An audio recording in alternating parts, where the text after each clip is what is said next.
Жаратылыстың басталуы 14-ші тарау.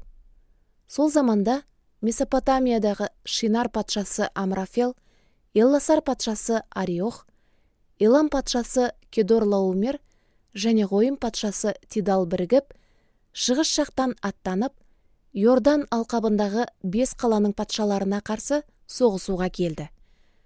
Жаңағы 5 патшаның аты жөндері Содом патшасы Бера, Ғамора патшасы Бірша, Адма патшасы Шынап, Себаим патшасы Шемебер және Беланың патшасы болатын. Бела қазір Сигор деп аталады. Сол 5 патша өзара келісім жасасып, қазір Тұз теңізі, яғни Өлі теңіз орналасқан Сидим жазығына жиналды. Олар 12 жыл бойы Кедорлаумердің қол астында болып келіп, 13-ші жылы оған қарсы көтерілген еді. 14-ші жыл келгенде Кедорлаумер және оған ерген басқа патшалар жорыққа шығып, Аштарот Қарнайымдағы рафалықтарды, Хамдағы зуздықтарды, Кириатайым жазығындағы емдіктерді және Сейір тауларында Ен далаға таяу жердегі ел паранға дейін орналасқан хорлықтарды жеңіп, талқандады. Сонан соң олар оралып, Ен Мышпатқа, яғни Қадешке барып, Амалектіктердің және Хасасон Тамардағы аморлықтардың бүкіл жерін басып алды. Сонда Сидим жазығында әлгі 5 патша Содомның, Ғамораның, Адманың, Себаимның және Беланың, яғни Сигордың патшалары жасақшыларын ұрысқа дайындап, 4 патшаға Кедорлаумер, Тидал, Амрафел және Ариохқа қарсы аттанды. Ал Сидим жазығы жердің қарамайы шығатын шұңқырларға толы болатын. Сонда Содом мен Ғамораның патшалары шайқастан қашқанда, олар және жасақшыларының көбі сол шұңқырларға құлап түсіп, қалғандары тауға қарай безді. Жеңімпаз 4 патша Содом мен Ғамора қалаларының бүкіл байлығын және барлық азық қорын талан-таражға салды.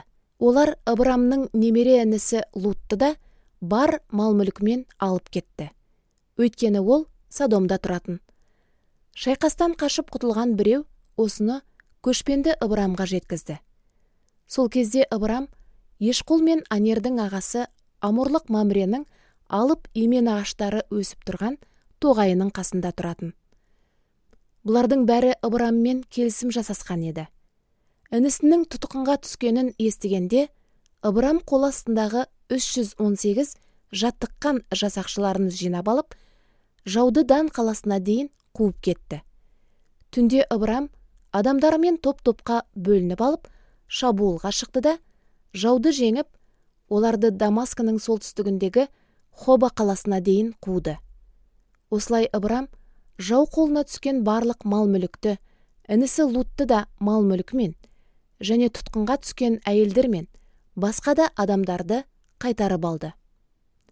Ыбырам Кедорлаумермен оған ерген патшаларды жеңіп қайтып келе жатқанда, Содомның патшасы оны қарсы алу үшін патша аңғары деп аталатын Шаве аңғарына жолға шықты. Салим қаласының патшасы Мәлік Садық та Ыбырамның алдынан шығып, оған нан мен шарап ұсынды. Ол Құдай тағаланың діни қызметкері болатын. Мәлік Садық Ыбырамға ақбатасын беріп, былай деді: «Лайым көк пен жерді жаратқан ие Ыбырамды жарылқай көрсін. Жауларыңды қолыңа тапсырған Құдай тағала мадақтала берсін». Ыбырам қолында барының 10-нан 1 бөлігін Мәлік Садыққа Құдайы сый тарту ретінде қалдырып кетті. Бұдан кейін Содомның патшасы да Ыбырамға жетіп, одан: «Жаудан қайтарып алған адамдарды маған беріп, мал-мүлікті өзіңізге қалдыра көріңіз» деп өтінді. Бірақ Ыбырам: «Мен көк пен жерді жаратқан Тәңір ие, жаратушы иенің алдында қолымды көтеріп тұрып ант етемін. Сіз кейін Ыбырамды мен байыттым деп айтып жүрмеуіңіз үшін, мен барлық дүние мүлкіңізден түк те алмаймын. Бір сабақ жіп те, аяқ киімнің бір бауын да. Тек адамдарымның ішіп жеген тамағын ғана қайтармайын. Және менімен бірге жорыққа шыққан Анер, Ешқол және Мамре өздеріне тиісті үлестерін алатын болсын» деп Содом патшасына жауап қайырды.